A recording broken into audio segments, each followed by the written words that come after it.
I'm from a very orthodox Muslim background. I'm the first generation female to have gone to university. So I'm often the only woman, certainly more times than not the only woman of colour when I walk into a room. I feel personally I probably have to work twice as hard, maybe 3 times as hard, to convince someone that they ought to trust me with their financial affairs. Probably the most high-profile case in sport that has ever occurred. And on the back of that, people were interested in who I was. I wanted to be that showcase of a role model to say that you can do that, you can enter this area of law, you can specialise in this area of law and maintain your values and ethics in the same way that I have, and still do well.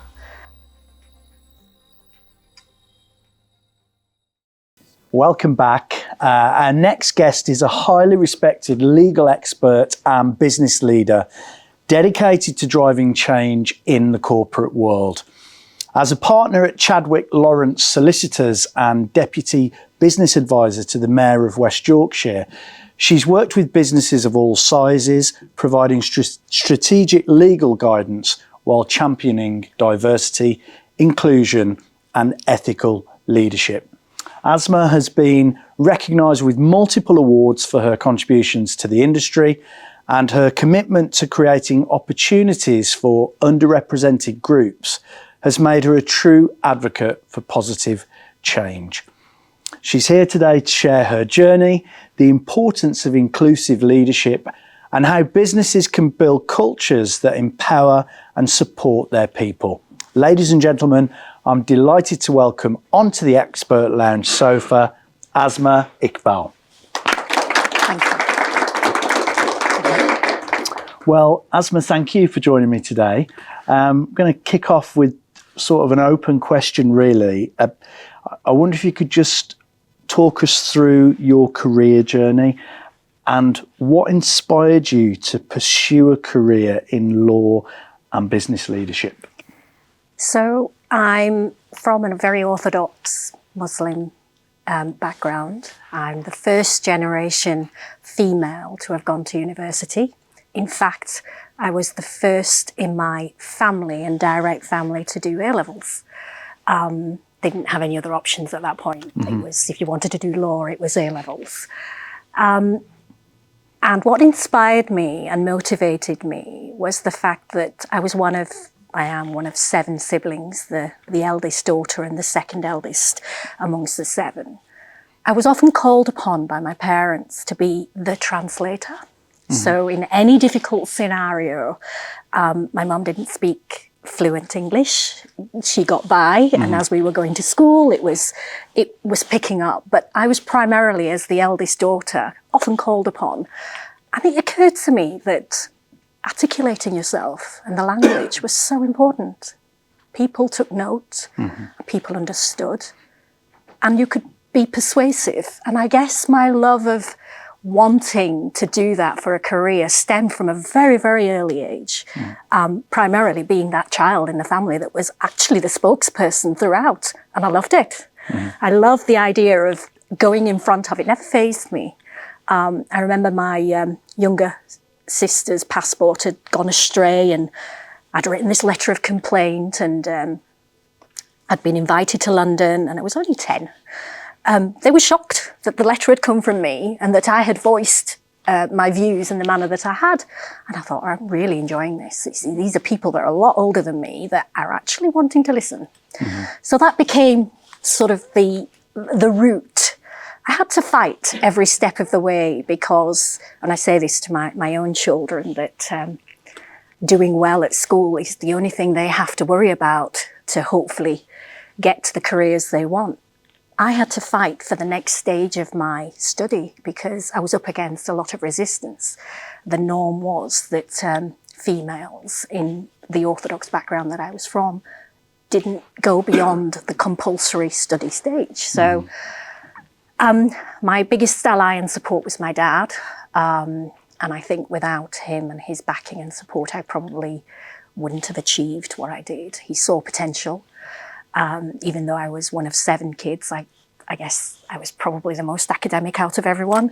Being the eldest, they were all occupied with the younger siblings, and I just read. I just locked myself away. There was no social media and any of that, those platforms. So I just studied. That was my escape.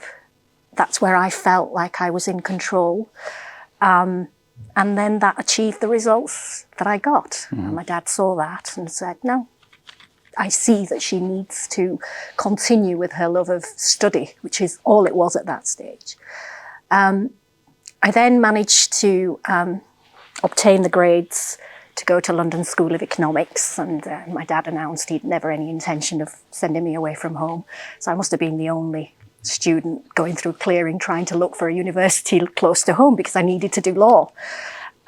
He'd said I could go because he wanted me to aim high. In the end, I got into Huddersfield University because I could commute. For me, it was the goal. I needed to get myself qualified. I was determined that I'd worked so hard that it didn't matter. The social life and all of the rest, that could wait. So was that a disappointment not to be able to take up that place? It was a disappointment in the sense that I'd worked so hard to meet those grades. And I felt, well, I deserved that, but I've never ever got hung up on opportunities that haven't come my way. I've taken that as a means of a blessing. There's a reason behind that. And I'll come on to talking about how I deal with opportunities that I haven't had in life. But that was probably the first. But I picked myself up and made good the opportunity that I did have, and very nearly couldn't have had, and many people didn't have. So I embraced that. Got myself qualified and realised that actually just doing law as a degree didn't mean that I was going to do law. You had to secure a training contract with a firm, and they would pay you for that training. And sending numerous applications and CVs was just getting me rejection. I thought, this is not working. I need to change tack on this.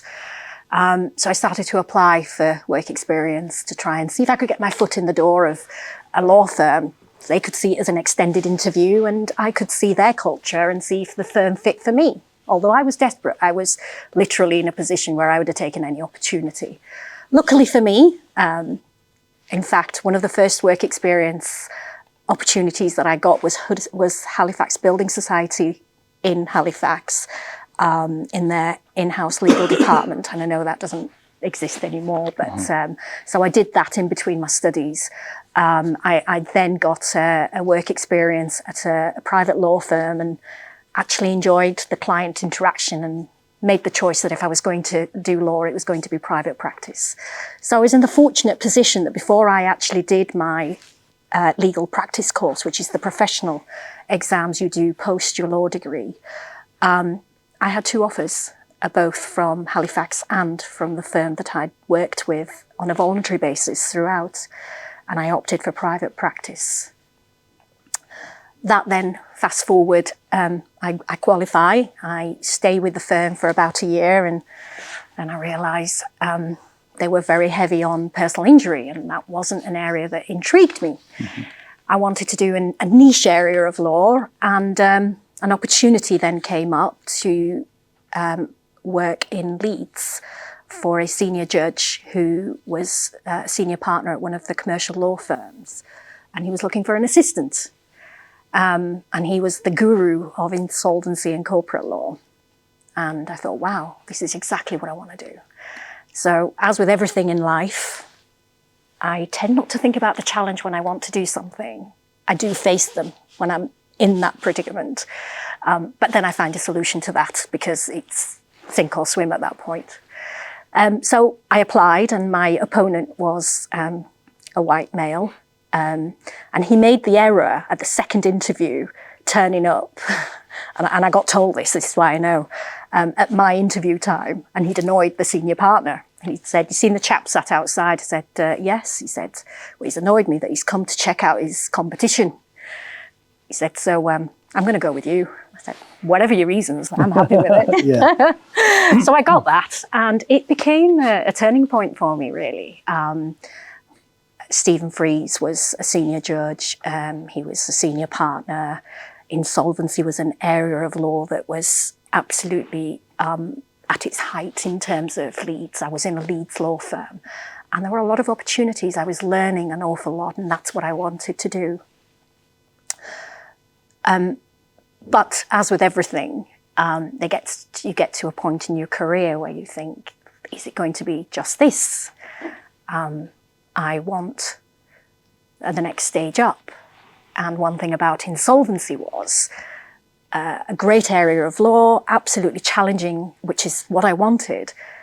But the work came from referrals, from bankers, accountants, and sort of a network of other professionals and that you had to liaise with. And all of the contacts that were coming into the firm where I was working on really, really great cases, they were all Stevens, they were all the departments, and I actually didn't have any. Mm-hmm. One of the reasons why I didn't have any, I didn't play golf and I didn't drink. Mm-hmm. So I wasn't in that network building that business development for myself. So my profile was assistant two. A great assistant I was, but I wanted to break away from that. I needed my own identity in insolvency. So I had to sort of rejig things around again and think, what do I do? I have a lot of respect for Stephen, didn't want to just leave. So I spoke to him and he said, hang in there, I'm retiring in 5 years. This is yours, like, you'll get this. I was like, 5 years is a long time. I'm nearly 30 and I want to be a partner. Mm.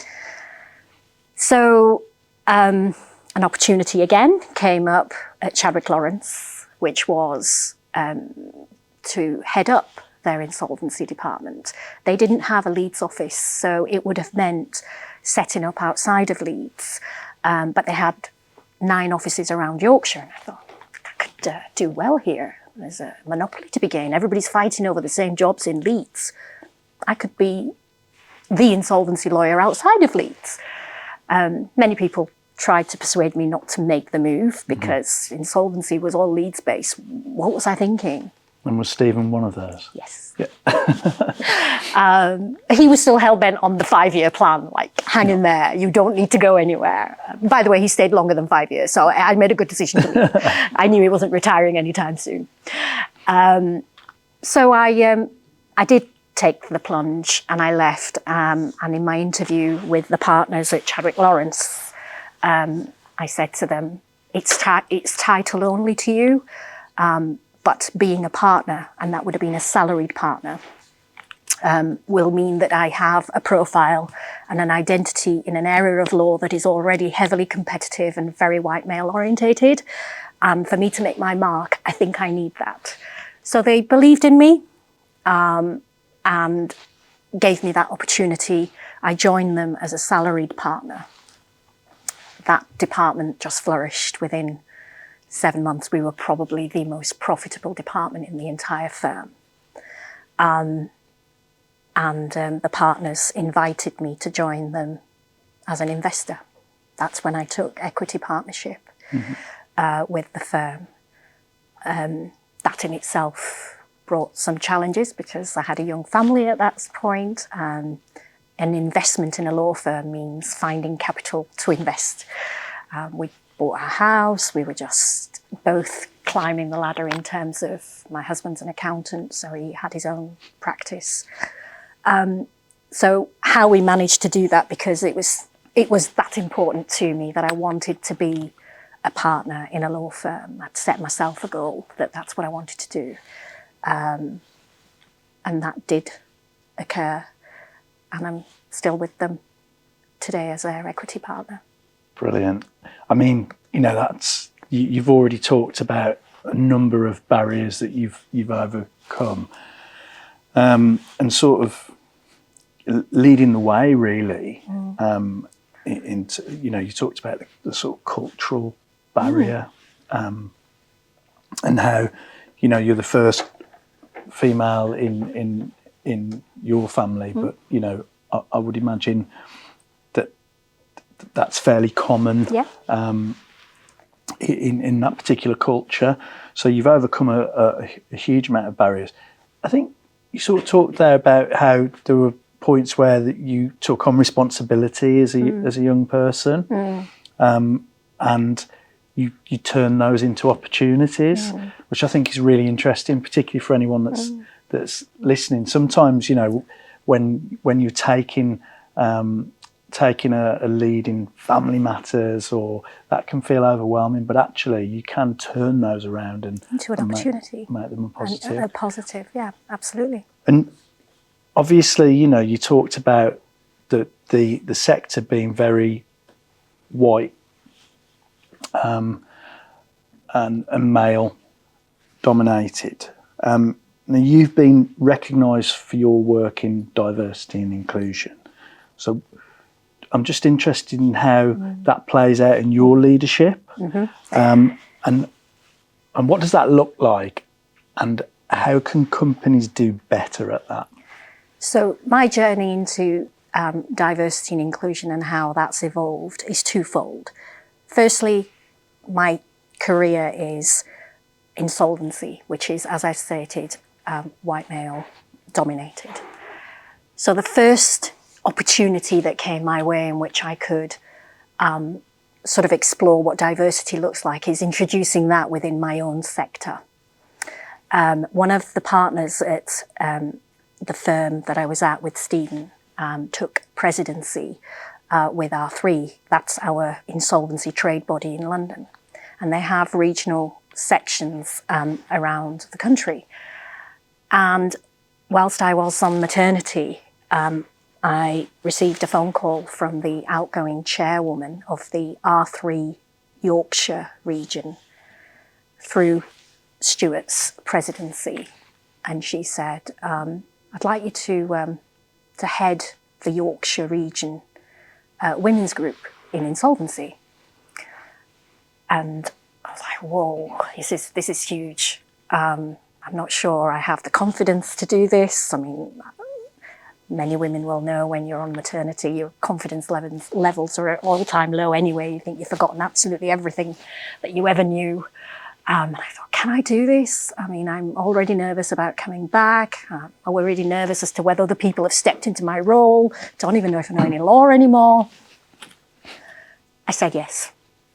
And I took that role on. And that became a really, really good opportunity for me, because I was actually then meeting women in sectors that were top of their game that I would never have come across. And they are lifelong friends and still great friends today. And we still share that network.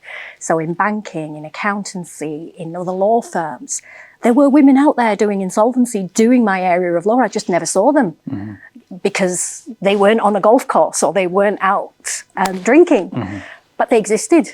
So this network and me chairing this group became really, really important. So we started to introduce non-drink related events and networking opportunities, and that just became huge. So we'd hold an annual ladies' lunch. We'd invite the men, but it'd be hosted by the women. And it would be a room full of insolvency practitioners and everybody. It was the place to be. It would be a sellout every year because everybody on a Friday afternoon wanted to be there.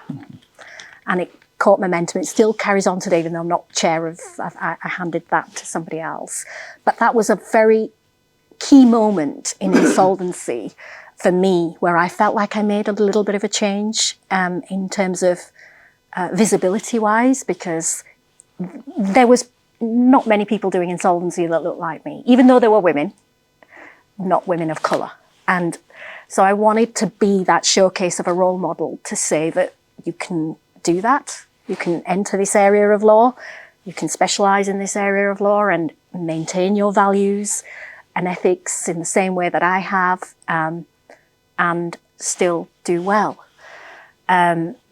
So moving on from that, I was asked by the trade body R3 to join their steering for diversity and Insolvency International, because they know there's a gap.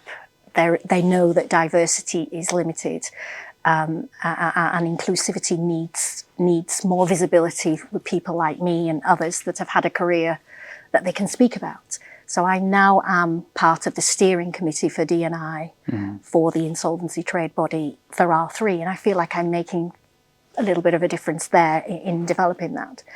Insofar as D&I is concerned, and the awards and everything else that are absolutely not related to my career, by the way. So won millions of cases, never got any profile for any of them. Then COVID hit. And during COVID, the government was throwing out all kinds of financial support to companies and individuals. So insolvency work had pretty much dried up because there was nothing for us to do. There was nobody chasing any money for anyone. So nobody was in financial difficulty to that degree that needed our advice. And then I was happening to be watching Sky News, which was always on. And Azim Rafiq, who was the cricketer, the professional cricketer that played for Yorkshire County Cricket Club, was giving an interview. And a couple of things he said as a lawyer resonated with me. He said that throughout his career, he'd raised barriers and challenges that he had faced. And after the loss of his stillborn child, his mental health was at an all-time low. And he felt that there was no support within the club at the time, and that he'd raised all of this in the avenues of where he could raise them, and they'd fallen on deaf ears. So I was a bit intrigued at that. I thought, where did you raise them? How did he raise them? And why was it ignored?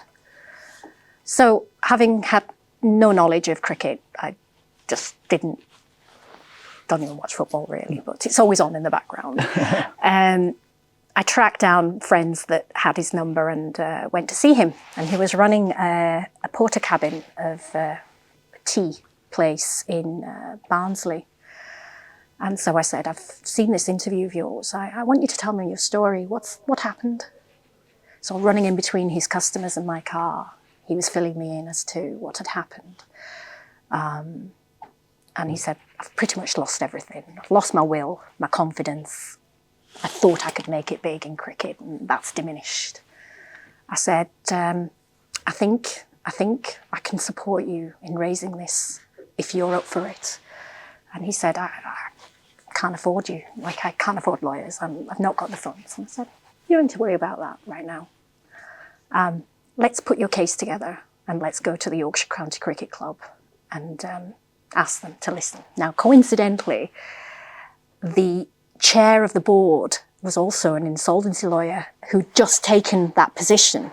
So he was kind of my opponent on a number of cases, and I was familiar with him. So I picked up the phone and I said, you may have heard this interview, as I did.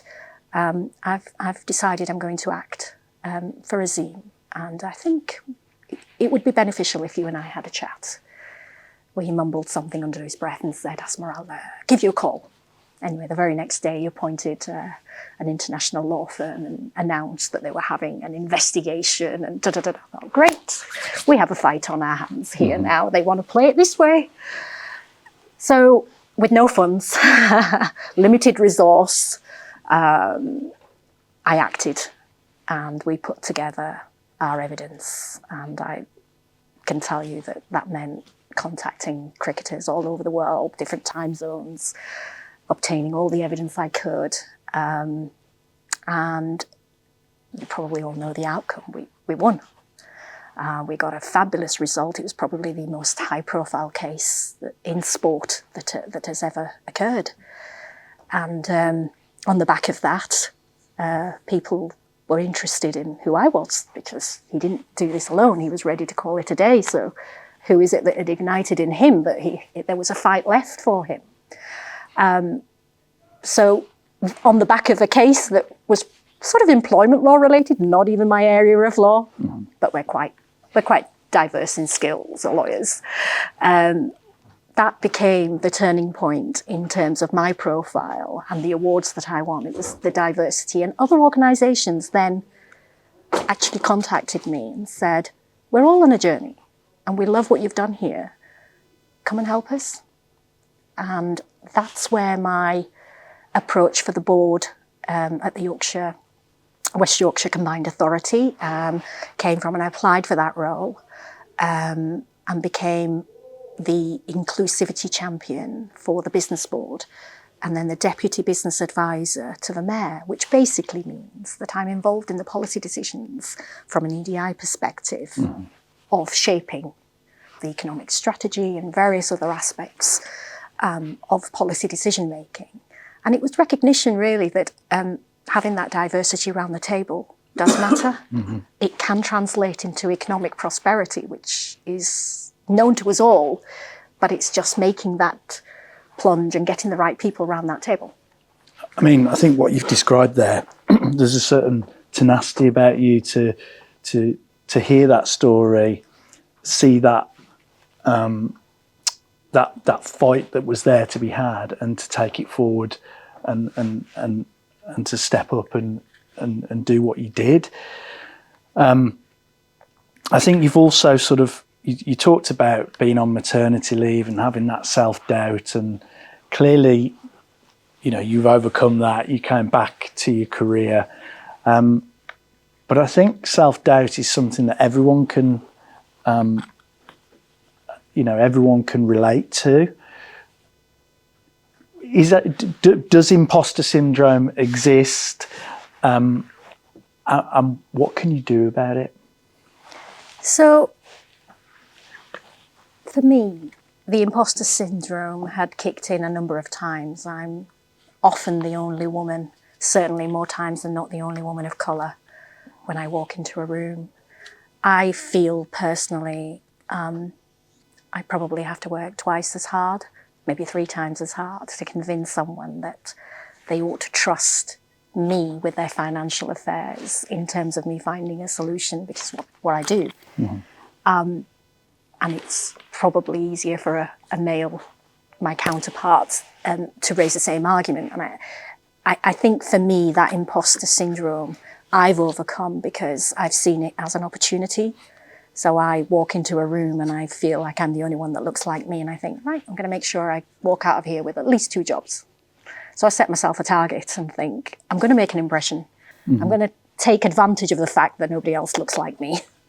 And I'm going to leave thinking I've achieved something from this, rather than dwell on the fact that I don't belong here, because I do. I feel I've earned that.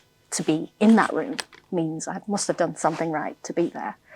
So I kind of change the mindset for me so that I can deal with that situation and get a positive outcome from that imposter syndrome. What I described in terms of the maternity, often I get asked, and I've been interviewed by the press on this, can a woman have it all? And it's like, well, I had to sacrifice quite a lot, because coming back from maternity, I was desperate to get back because I worked so hard and I didn't want anyone else to jump into my role. And I felt like I'd put undue pressure on myself. And I think they were accommodating, and they would have been. And I think more so now. And now I'm in that position where I'm a leader and I'm in management. I make a point of that. I speak to my colleagues that are going on maternity and I say, you don't get this time back. So please don't think I've got to rush back because it's all or nothing career-wise. Everything still stands. And there's a lot more out there today that we can do to support our colleagues coming back from maternity than were there when I was coming back. So I try and build that into the environment where my colleagues are now at that age where I think that must be weighing on their mind. And that must be a really refreshing perspective for them to be the recipient of. Yeah. And it is, and they openly speak about it, and knowing that I couldn't even share my fears at that point, there was nobody to share them with. And the fact that support for a woman coming back into her career, the assumption is that she might not be the higher earner. She could be, but she wants to get back into her career and climb that ladder. She could be at that pivotal point where the promotion is what she's looking for. So that help and support, I think, has to be given in that environment, or we're going to lose out on talent, in my view. I mean, to listen to your story, it sounds clearly like a journey of success, but there's got to have been setbacks and challenges that you've faced. I mean, can you share any of those, and how have you stayed sort of personally resilient to overcome them? So my faith is very important to me. And at any point in my life where I felt a knockback, or I felt that opportunity was mine and hasn't been given because no other reason but for the fact of my colour or my gender, those situations have occurred.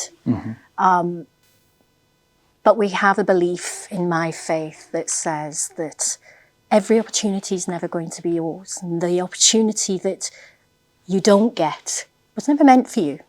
And there's always another door that's going to open, that's going to be the better opportunity. With that mindset, you don't dwell on the knockbacks, and you pick yourself up, you become more resilient, and you move on.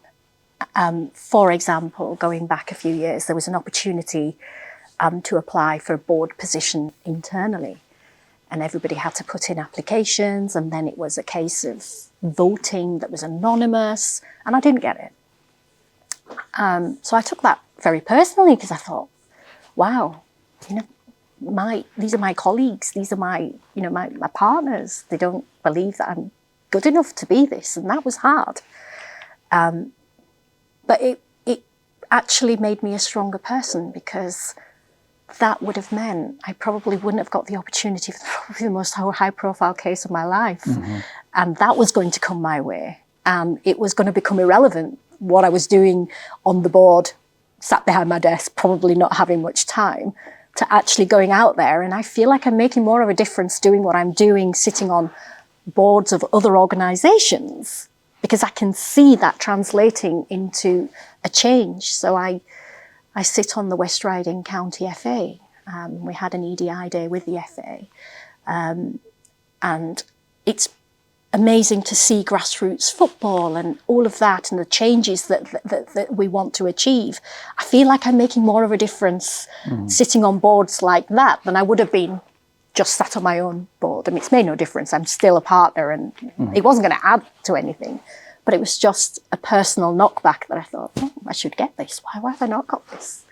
And I think, those are the big sort of milestones, aren't they, that we overcome through our career journey. But what about, we've been talking today about pressure and, how that pressure may manifest itself in stress. What advice would you give to managers and leaders about handling that pressure? And what are some of the strategies that you've adopted to sort of address that? So we're very keen in our firm on well-being, and it's not just lip service. So we've made sure that one of our most profitable departments is conveyancing, and it's high stress levels in terms of everybody wanting to complete on a Friday and move house. And you can understand the level of stress that is carried, and then those managers are having to deal and manage with that stress, then the complaints that come in on top of that. And so we have said, as part of our commitment to well-being as a firm, we give every employee 2 hours of time on us where they can allocate. Now, if that means you want to use those 2 hours of well-being to go for yoga that week, or if you want to come in a bit later because dropping the kids off means you're less stressed, and that little bit of leeway gives you that peace of mind and you're more prepared for the day, fine. Leaving early, fine, no questions asked. But we have introduced the 2 hours of well-being per employee, and we trust them in utilising that in best. And there's no policing of that. You're your own judge of what you need to do. And that has massively helped. We've also sort of done team building where we take time out just to listen and do some activity with our colleagues, because we're over 250 employees. So to manage that collectively for everybody is difficult. So we try and departmentalise it so that every team leader can take control and knows best as to what works for that particular team. And we support that as partners. Yes, budgets come in, but there is no resistance to that, because we appreciate that to get productivity, you have to be in the right place mentally to deal with that stress. I'm interested, we've got a similar concept that is in its infancy really here at the college, where there's some consolidated time where there's a combination of well-being, staff time and some sort of professional development opportunities. But how do you make sure that you're not just sort of paying lip service to it? Yeah. How do you make sure that it's meaningful and that there's authenticity in the programme? So we're keen on surveys internally.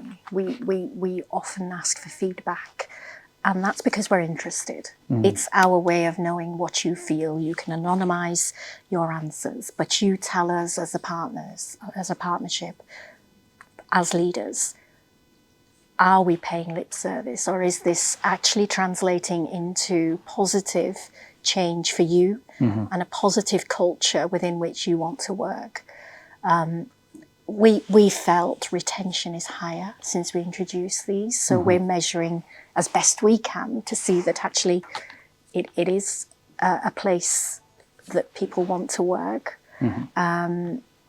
We actually got the Times award for one of the best places to work in the UK, which we're really proud of, because we had to demonstrate what we do, and all of these things translate into actually, yes, you're making some positive changes. And it's not always easy, as you say, to measure, and I'm sure we don't get it right all the time. But on the whole, we feel that the interaction we're having through the staff surveys, through the feedback, through our away days that we're sort of planning, we're getting that engagement and we're understanding what people want rather than what we think is prescriptive and what should happen.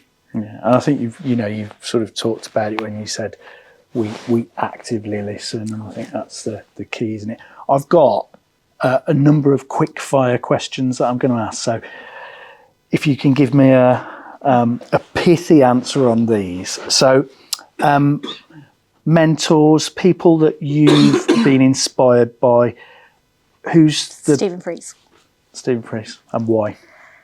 He gave me a go where he went against the grain of what everybody else in insolvency believed an insolvency lawyer should look like, and I did not fit that bill in any shape or form. So a lot of respect for him for doing that.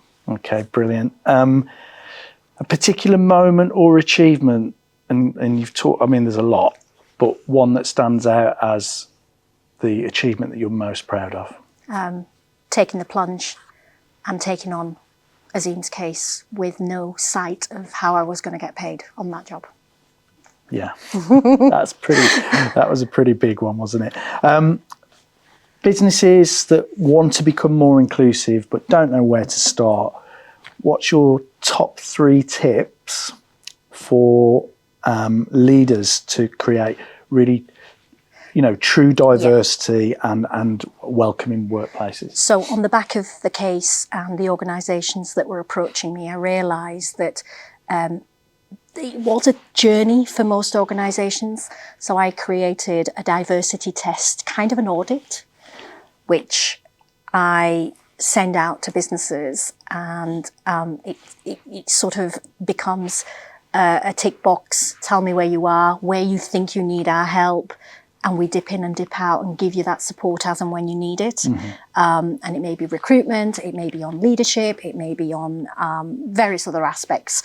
Everybody's journey on diversity is different as an organisation. So I've created that diversity test document, which is like an audit, and I work with businesses. So happy to send that out to anyone that wants to engage us and need that help and support. I think listening. I think having diversity around your leadership boardroom table, I think matters. There was a report prepared by Aston University, I think, that said ethnic minority businesses currently contribute 25 billion to the UK economy, but with the right level of support and leadership support that they can contribute and get to 100 billion. So for me, it's a no-brainer to have that level of diversity around your boardroom table in any organisation is going to translate in productivity and profitability for you. So do it. Just bring that diversity in. And the third thing I think is giving opportunities. Just don't look in the same place, because if you're always going to use the same recruitment agencies, you're always going to go to the same colleges, you're going to end up with the same people. Just divert a little bit. Go step out of your comfort zone, and a pool of talent will inevitably follow at that point. That's right. And it's not about gifting particular roles to certain people. It's about opening up that opportunity, isn't it? Yeah. Okay, brilliant. And then my final question. So it's been fantastic to talk to you today and to hear about your career and your journey through that career. We've got a little thing that we do on the Expert Lounge where we ask every guest to imagine that they could go back and send their teenage self a text with one piece of advice. So knowing what you know now, what would your text say? It would be, don't fear from losing. Because many times I think I've felt that is my biggest hurdle, fear of losing, and that's my own inherent fear. Losing is fine. You pick yourself up, you dust yourself off, and an opportunity will come your way. Don't dwell on the losing and not getting that opportunity at that moment in time. Brilliant. Well, thank you so much for sharing your journey today. Thank you for having me. And for joining us. It's been fantastic to have you here. Thank you. Thank you.